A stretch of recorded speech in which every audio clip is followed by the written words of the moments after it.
আপোনালোকে আটাইয়ে যদি বিচাৰে প্ৰত্যেকে সহযোগ কৰিব পাৰিব। আমি সমবেত সংগীত যেনেকৈ আমি গাওঁ, জুবিন দাই কৈ যোৱা এটি গীত, জুবিন দাই কৈছিল যে মোৰ মৃত্যুৰ দিনাই গোটেই ভাৰতত এটি গীত গাব, আৰু সেই গীতটো আছিল মায়াবিনী। আমি মায়াবিনী গীতটি প্ৰত্যেকে এবাৰ কোনো মানে ত্যাগ নোহোৱাকৈ আমি গাব বিচাৰিছো। বাহিৰাজ চৌধুৰীয়ে তেওঁ প্ৰথমে গাব, আমি তেওঁৰ লগে লগে প্ৰত্যেকে আমি গাই আমি ৰেলীলৈকে আমি আগুৱাই যাম।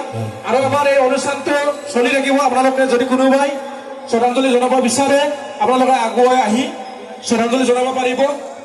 গোটেই ৰাতি আমাৰ এনেকৈ থাকিব।